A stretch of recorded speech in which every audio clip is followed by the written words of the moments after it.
Oh, my Lord, my Lord, my Lord, a lot is going down. And Lord, ain't nobody growing any smiles, are they? Lord, Lord, Lord. Welcome in, everybody. It is 9:01. It's time for some intel on Love and Marriage Huntsville. Yes, it is. Yes, it is. Yes, it is. Yes, it is. Yes, it is. Once again, everything on this channel is alleged, in my opinion, for entertainment purposes only. Once again, everything on this channel is alleged, in my opinion, for entertainment purposes only. Once again, everything on this channel is alleged, in my opinion, for entertainment purposes only. So let's do what we do. So, Chris Fletcher comes to Growing Smiles. I think he drops off some food for the kids.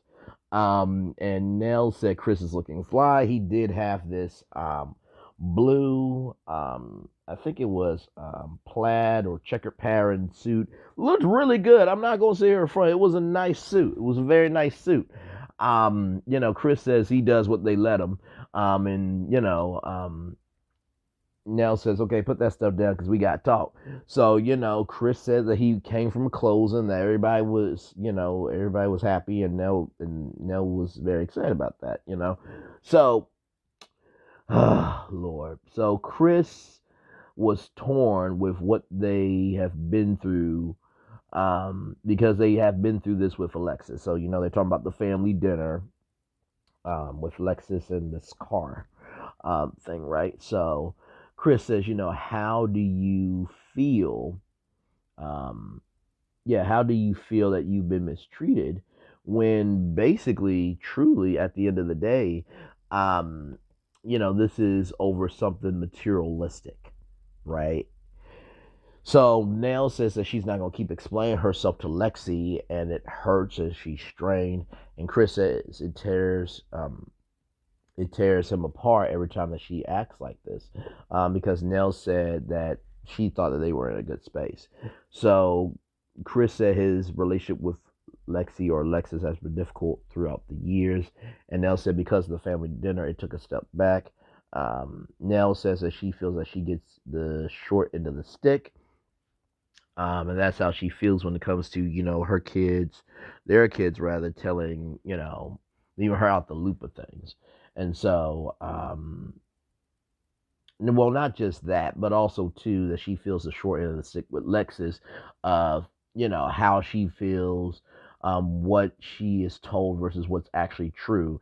And Chris said at the no, Nell said that at the end of the day that is our daughter, and Nell's been there since 16 months old. And then they talk about Chris Jr. And Chris Jr., as you guys know, he was arrested. His parents had to bail him out of jail for $6,000, and then pay for a $3,800 bill at the veterinarian, as Chris said. So, Chris Sr. texted him but had not spoken with him since the dinner. Nell said that she tried to call him after the family dinner. He did not answer. Then she called again, then called again, then called again, and then texted him. So Nell says that apparently she pissed off Chris Jr. about the dogs. And so then Nell said that Kiki said, Auntie, you're not the easiest person to talk to, so we go to Uncle Chris. So then Chris, tries to dance around it in the nicest way possible, and I can understand because that is your wife, so you're trying to be gracious to her. But Nell's like, no, let me have it. And so Chris said that, when they come to you, your button just clicks. I don't give a damn. You should know better. You know better. You should do better. What's going on? Where with Chris, he finds out what happened in life first. And Nell said, well, Nell is not Chris, and she is who she is. Number two, that she gets tired and drained, and that she deals with a lie. She deals with it in her way, and that, some things can be avoided. And it's not like I didn't tell them. And Nell said that, sometimes her kids can be asses. I feel like this, and I'm not a parent, so I can't really get into it too deeply. But being a kid that has parents, right? Um, and I say that respectfully because I know that some kids are in foster care and some grown adults don't know who their mom or dad is, but they have found the family that works for them. So I'm saying that with the utmost respect, right? Just wanted to say that because everybody doesn't grow up the same, and we need to recognize that the world is not the same, so we should make everybody feel the same. Okay. So with that being said, I can understand how Nell feels because guess what? At the end of the day, I'm mama. You came out my womb. I'm the one who did all the labor and everything else to get you in here, to get you in this world, and this is how you do me. I totally get that.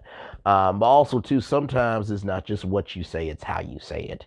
But I feel like with Nell in this case, because she has helped her kids out so many times, after a while it becomes disrespectful when you don't appreciate what your parents have done. So I get Nell on this. I get Chris, and the tone that Nell is taking may not be the best, but I also get Nell of that, she's just fed up. You know what I mean?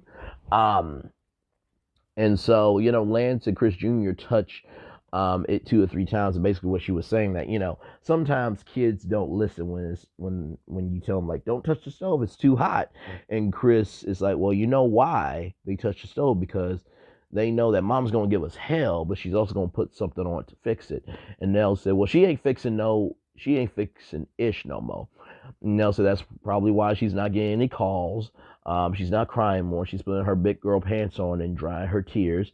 And she says to Chris, if they want to run to you, let them, and let them go through your pockets. And Chris said, well, they've been in my pockets. And Nell said, that's another thing. They pay you back.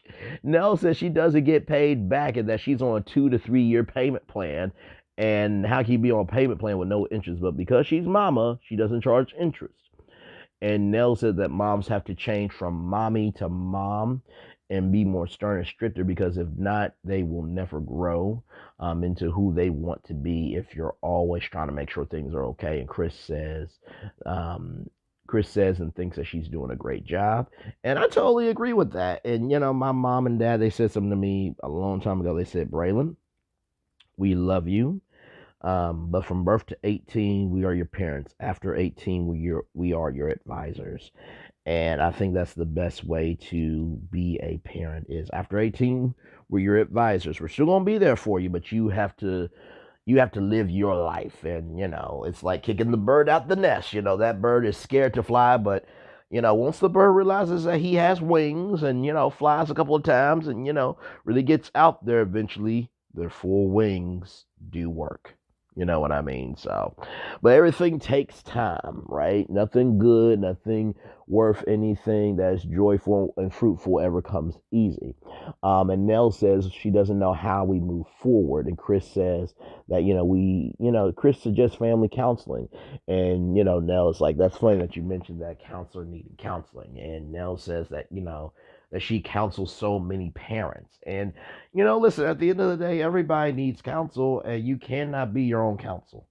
And listen, I feel like I'm the greatest personality that the world hasn't seen yet for media.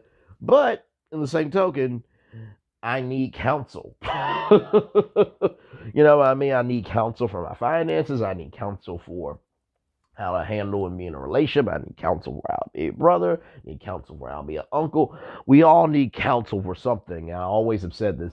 Everyone is an expert in something and everyone's not an expert in something. You know what I mean? And so, to have a neutral third party there, as Chris, said that, sometimes kids listen to others before their parents.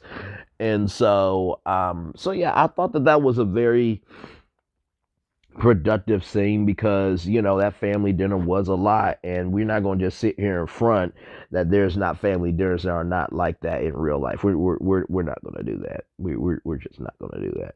So I felt that the fact that they understood each other and they want their family to be okay, I think that that's the most important thing.